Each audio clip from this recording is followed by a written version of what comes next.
जो केवल ज्ञान का अंत में कथन किया है, उस केवल ज्ञान का विषय संबंध क्या है, इसके लिए सूत्र कहते हैं सर्वद्रव्य पर्यायेषु केवलस्य। सर्व शब्द दोनों के साथ लगाना। केवलस्य सर्वद्रव्येषु सर्वपर्यायेषु। केवल ज्ञान का विषय संबंध सभी द्रव्यों में और उनके सभी पर्यायों में होता है। अभी तक चारों ज्ञानों में असर्व पर्यायेषु का संबंध चल रहा था। अब यहाँ पर केवल ज्ञान में सभी द्रव्य और उनकी सब पर्यायों को विषय बना लिया जाता है। द्रव्याणि च पर्यायाश्च द्रव्य पर्याया इति इतरेतर योग लक्षणों द्वंद्वः। 5 प्रकार के समासों में एक समास द्वंद्व समास होता है। द्वंद्व समास में कई भेद होते हैं। अन्वचय, इतरेतर, समुच्चय, समाहार आदि के भेद से। तो यहाँ द्रव्याणि च पर्यायाश्च द्रव्य पर्यायाः इति विसर्ग का लोप किया है। देखो पर्यायाः, ये इतरेतर योग लक्षण वाला द्वंद्व समास है। इतरेतर का अर्थ होता है कि जिस समास में जितने पद होते हैं वे सभी प्रधान होते हैं, इनमें कोई गौड़ नहीं होता। हाँ, तत्पुरुष समास में कुछ गौड़ पद होते हैं, उत्तर पद प्रधान होता है। राज्ञः पुरुषाः, ऐसा कहने पर राजा गौड़ है और पुरुष प्रधान है। लेकिन द्वंद्व समास में द्रव्य भी प्रधान है और पर्याय भी प्रधान है। तद विशेषणम सर्वग्रहणम, उसका विशेषण सर्व शब्द का ग्रहण किया है। प्रत्येकम अभिसंबंधित है। ये सर्व शब्द प्रत्येक के साथ लगाना। सर्व द्रव्येषु सर्व पर्यायेषु ऐसा लगाना। सर्वेषु द्रव्येषु सर्वेषु पर्यायेषु इति संबंध लगा दिया। जीव द्रव्याणि तावद अनंतानंतानि, जीव अनंतानंत है। पुद्गल द्रव्य भी ततो अपि अनंतानंतानि, उससे भी अनंतानंत है। अणु स्कंद भेदेन, अणु और स्कंद के भेद से। चूंकि अनंत के भी अनेक भेद होते हैं, अनंत संख्या कहने से ये नहीं समझना कि अनंत एक ही प्रकार का होता है। अनंत में 11 प्रकार के भेद होते हैं। स्थूल रूप से परितानंत, जघन्य, मध्यम, उत्कृष्ट। युक्तानंत, जघन्य, मध्यम, उत्कृष्ट। अनंतानंत, जघन्य, मध्यम, उत्कृष्ट। ये 9 होते हैं। और आकाश द्रव्य के प्रदेश भी अनंत होते हैं। पुद्गल के भी अनंत होते हैं। इस तरह से इन अनंतों में कौन सी द्रव्य किससे अनंत को पकड़ रही है, ये विचारणीय बात होती है। इसलिए जीव अनंतानंत कहे तो पुद्गल तत्व भी अनंतानंता नहीं, उससे भी अनंतानंत पुद्गल है। अणु और स्कंद के भेद से भिन्न भिन्न भेद होते हैं। धर्माकाशानि त्रीणि, ये तीन द्रव्य धर्म अधर्म आकाश जे एक एक है, अखंड है और असंख्यात प्रदेशी है। चूंकि एक जीव भी असंख्यात प्रदेशी है, लेकिन वो असंख्यात प्रदेशी एक एक जीवों को स्वतंत्र मान करके भी उनकी संख्या अनंत होती है। इनमें आकाश में अनंतपना होता, धर्म अधर्म असंख्यात ही होते हैं, किंतु इतनी विशेषता है कि यहाँ धर्म अधर्म आकाश से अखंड द्रव्य है, इनको टुकड़ों में विभाजित नहीं किया जाता है। पुद्गल को टुकड़ों में विभाजित कर दिया जाता है। जीव की संख्या एक से लेकर के अनंत तक हो सकती है, होती है। कालस्य असंख्य, काल द्रव्य के प्रदेश भी असंख्यात है।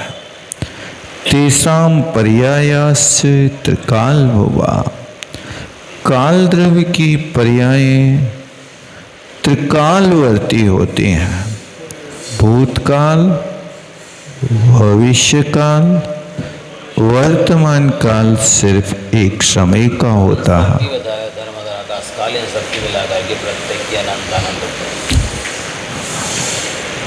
पर्याय तो अनंत होते हैं, त्रिकालवर्ती। इन पर्यायों में तो अनंतपना होता ही है। द्रव्यम पर्याय जातम व न किंचित केवल ज्ञानस्य विषय भावम अतिक्रांतम अस्ति। द्रव्य और पर्यायों का समूह कुछ भी केवल ज्ञान के विषय भाव का अतिक्रांत नहीं करता। अर्थात चाहे जितनी त्रैकालिक पर्याय हो, द्रव्य हो, वो केवल ज्ञान इस तरह से विषय बना लेता है जैसे दाही निष्ठ अग्निवत। जैसे अग्नि अंगार को पूर्ण रूप से कवलित कर लेती है, अंगार के सर्व प्रदेशों में अग्नि प्रवेश कर जाती है, इसी तरह केवल ज्ञान भी सारी द्रव्य और सारी पर्यायों को कवलित कर लेता है, अपना विषय बना लेता है। ऐसे अपरिमित महात्म्य, इस केवल ज्ञान के महात्म्य को कोई उपमा से नहीं बांध सकता है। ही तदिति ज्ञापनार्थम सर्वत्र पर्यायेषु इत्युच्यते। उस केवल ज्ञान का स्वरूप बताने के लिए सर्वद्रव्य और सब पर्याय हैं, ऐसा कहा गया है।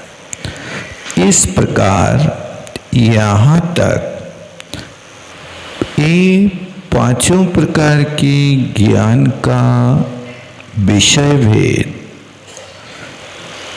द्रव्य क्षेत्र काल, इन सब के माध्यम से जान लिया। अब एक साथ एक जीव को कितने ज्ञान हो सकते हैं, इस बात का निर्णय करता है। पर्याय तो अनंत होती है, तो अंत को वो है जिसका ना प्रारंभ हो ना अंत हो, तो अनंत पर्याय कहना जा रहा है। अनंत को अनंत के रूप में जानते हैं। सर्व पर्यायी माने जितनी भी पर्याय होना है उन सब पर्यायों के समुदाय को जान लेते हैं। एक कंडा है, आपने कंडे को जान लिया एक गेय के रूप में, द्रव्य हो गया।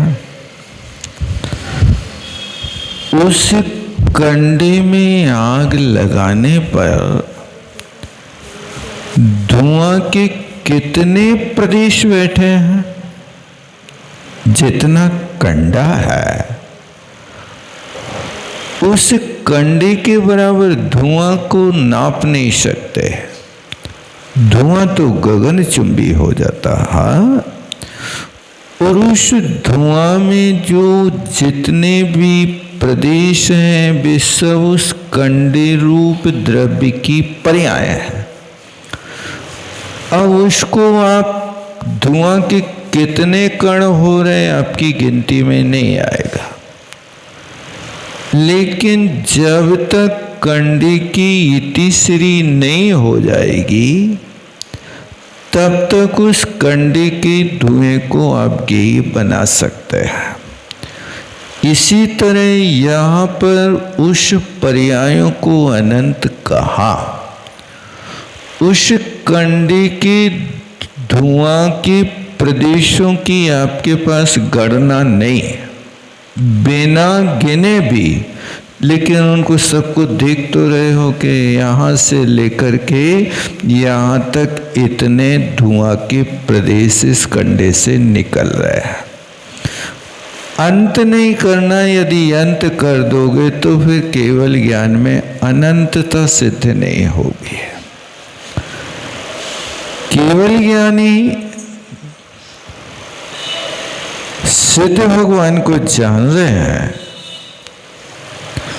लेकिन उन सिद्ध भगवानों में उन केवल ज्ञानी से पूछो कि आप बताओ सबसे पहले सिद्ध कौन भय? सिद्ध शिला पे बैठे अनंत सिद्धों को केवल ज्ञानी जान रहे हैं, देख रहे हैं, सब सिद्धों को विषय तो बना लिया, लेकिन सब सिद्धों को विषय बनाने पर क्या केवल ज्ञानी बता सकते हैं कि सबसे पहले सिद्ध जीव आए थे? नहीं बता सकते। क्यों? यदि बता देवे तो अनंतता नहीं रहेगी। नहीं बताया तो सर्वज्ञ, नहीं बताया तो सर्वज्ञता। तो सर्वज्ञता जान रहे हैं कि ये वस्तु है, लेकिन उसको कहाँ तक है वो अंतातीत गुणाना, अनंत को अनंत के रूप में ही जानते हैं। आप उसके विषय में पार नहीं पा सकते। आपके शरीर को आप एक गेय बना रहे, शरीर है,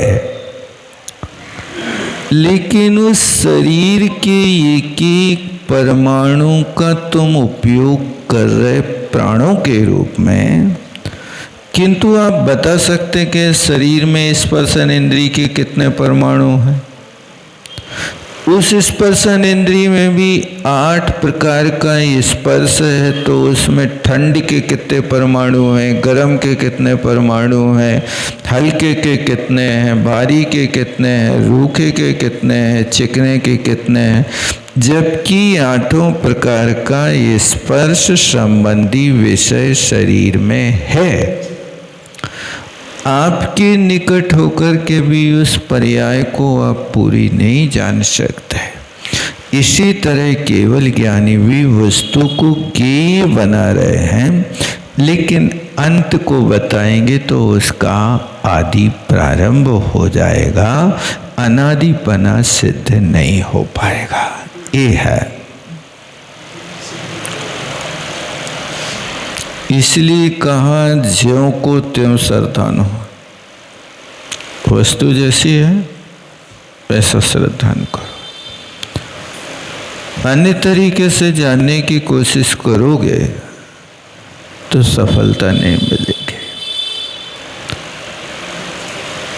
मुर्गी रोज एक अंडा दे रही है,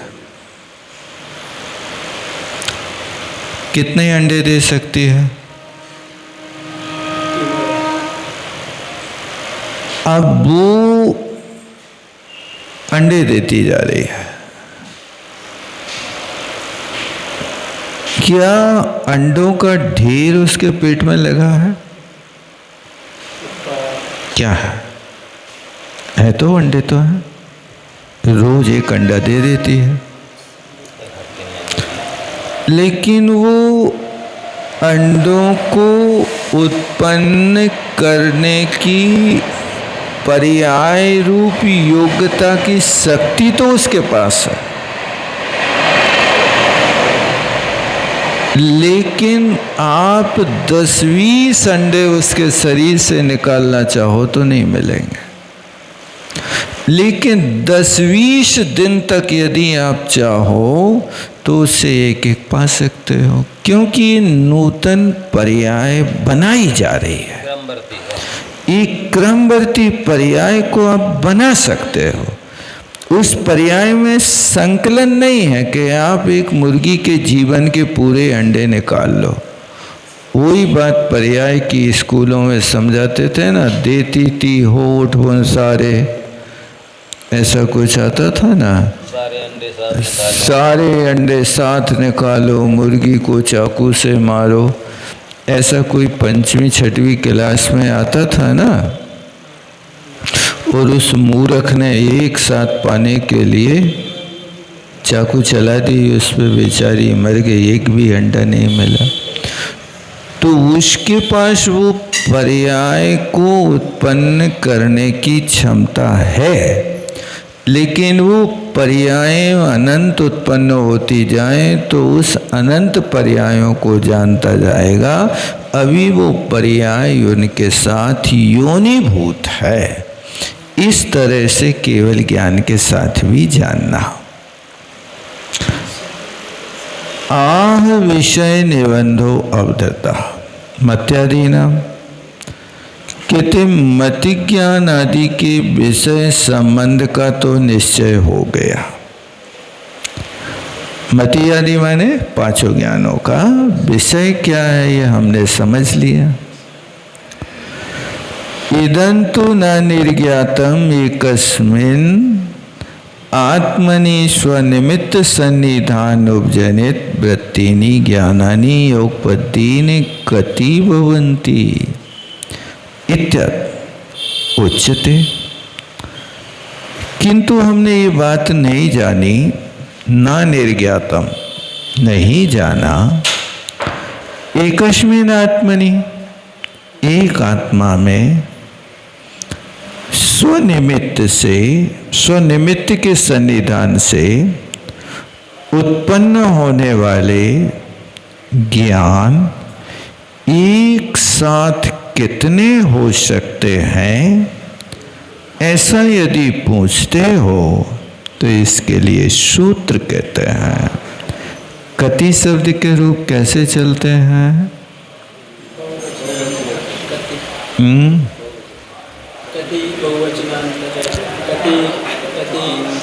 चतुर्थी में कतीय बनेगा कि कत्य बनेगा? कतीय नहीं बनेगा। कति शब्द नित्यम बहुवचनांता। कति बालकाः तिष्ठन्ति, कितने बालक बैठे हैं। ये वहाँ पर कति शब्द नित्य बहुवचनांत है। फिर आगे एकादीनि भाज्यानि उपदेकस्मिन्ना चतुर्भ्या।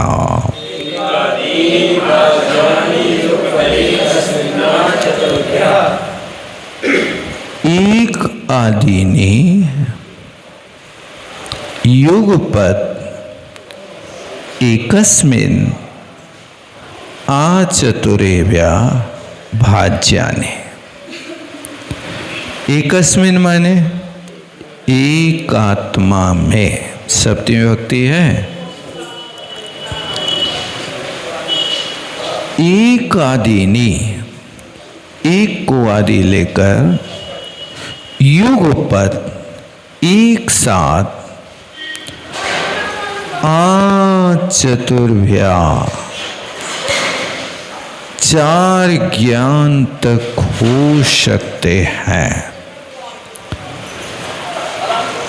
एक साथ, यहां से आंग अभिविधि अर्थ में निकाला। एकस्मिन आ पड़े होने के कारण नुट का आगम हो गया। ये न निषेधवाची नहीं लगाना। एकस्मिन चतुर्भ्या, चतुर्भ्या ने रा पूरा होता तो चतुर्भ्या। रा कहाँ पर है? सिर पर बैठा है, इसलिए चतुर्भ्या चार ज्ञान तक हो सकते हैं। एका शब्द संख्यावाची, एक शब्द संख्यावाची है। क्या और भी कोई अर्थ होता है एक का? एके मुख्यान्य केवला, एक शब्द मुख्य, अन्न और केवल का वाची भी होता है। इसलिए यहाँ आचार्य महाराज लिख रहे कि संख्यावाची है। आदि शब्दों अवयवचना, एक और आदि शब्द की संधि करी है, ये अवयववाची है। अवयव मतलब एक ज्ञान, दो ज्ञान, तीन ज्ञान, ये अवयव हो गए, उसके भेद हो गए। एकादर येषां तानि इमानि एकादीनि भाज्यानि।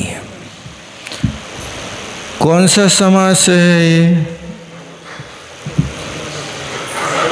एक है आदि में जिनके, एका आदिर ईसाम, इस समास का नाम बहुव्रीहि, बहुव्रीहि समास से बनाया। तानी मानी, ये एक को आदि लेकर के भाज्यानि विभक्तव्यानि, भेद करना चाहिए। योगबद्धे, एक साथ, एकस्मिन् आत्मनि, एक आत्मा में। आकुता कहाँ तक जाए? चतुर्भ्या चार ज्ञान तक होते हैं। तद यथा एकम तावत् केवल ज्ञानम न तीन सह अन्यानि क्षयोपशम कानि युगपद अवतिष्ठन्ते। कहते हैं एक ज्ञान होगा तो केवल ज्ञान, न तीन सह अन्यानि, उस ज्ञान के साथ अन्य और कोई ज्ञान नहीं होता। क्षयोपशमिकानि युगपत अवतिष्ठन्ते। लेकिन क्षयोपशमिक ज्ञान तो एक साथ चार रह सकते हैं, किंतु केवल ज्ञान होगा तो वो असहाय है, उसके सोने पर कोई दूसरा नहीं हो सकता। शेर का बच्चा एक ही अच्छा। केवल ज्ञान हो जाए तो ये शेर के बच्चे को दूसरा जन्म नहीं देना पड़ता। ज्ञान भी अकलन देव ने अधिक माना है। मति ज्ञान अकेले को माना है। श्रेणी में चढ़ते हैं तो वहाँ एक ज्ञान से भी श्रेणी आरोहण हो सकता है। उस विवक्षा से राजवार्तिक में ऐसा कहा है। त्रीणी मतिश्रुतावधि ज्ञानानि, छूट गया कुछ के? हाँ, तद यथा द्वे मतिश्रुते, दो ज्ञान होंगे तो मतिश्रुत होगा, तीन होंगे तो मतिश्रुत अवधि ज्ञान होंगे। और मतिश्रुत मना पर्याय ज्ञान आने व तीन ज्ञान में दो भेद कर दे, अवधि के साथ अथवा मना पर्याय ज्ञान के साथ। चत्वारि मतिश्रुतावधि मना पर्याय ज्ञानानि, 4 ज्ञान होंगे तो मति ज्ञान, श्रुति ज्ञान, अवधि ज्ञान। ना पंच संति केवलस्य असायत्वात्। 5 ज्ञान किसी के पास होते नहीं हैं, क्योंकि केवल ज्ञान असाय है, माने निर्मल है, ऐसा लगाएं। असाय का अर्थ इंद्रियों की सहायता से रहित है, इसलिए उसको असहाय कहते हैं। 5 ज्ञान नहीं होते, लेकिन आप लोग मंगलाष्टक में पढ़ते हो पंच ज्ञान धरास्त्रयोपि बलिनो बुद्धि। तो क्या मंगलाष्टक में वो सही लिखा कि गलत लिखा? ऐसा नहीं। यहाँ रिद्धियों का वर्णन चल रहा है। ये सर्वोषधि रिद्धयासु तपसा वृद्धिंगता पंचे ये चाष्टांग महानिमित्त कुशला चाष्टौ वियच्चारिण। पंच ज्ञान धरा, 5 ज्ञान नहीं, ये 5 प्रकार की ज्ञान की 18 प्रकार की बुद्धि रिद्धि होती है। ये बुद्धि रिद्धीश्वर, ऐसा उसका अर्थ लगाना। 5 ज्ञान की कितनी रिद्धियां? 64 रिद्धि हो जाती हैं। बुद्धि रिद्धि के 18 भेद हो जाते हैं। उन 18 भेदों में चारण रिद्धि होती है तो चारित्रता की प्रधानता से होती है। विक्रिया रिद्धि होती तो चारित्रता की प्रधानता से होती है। इसलिए मूलतः यहाँ ये रिद्धियाँ हुई तो ये 18 प्रकार की बुद्धि रिद्धि जो है वो 5 प्रकार के ज्ञानों की मिलाओ तो 18 भेद हो जाते हैं, ये कहने का अभिप्राय है। इतना ही रखता है।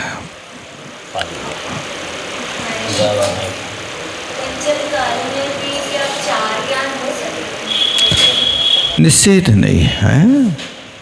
अब भी अपने पास अवधि ज्ञानी वाले तो महाराज होने ही है काल के अंत में। अब मनापर्य ज्ञानी भी होवे तो कोई बाधा नहीं है, क्योंकि मान लीजिए पंचम काल में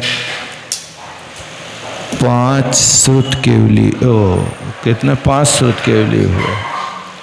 उन 5 श्रुत केवलियों में कोई मनापर्य ज्ञानी होवे तो कोई इसमें आश्चर्य की खास बात नहीं है।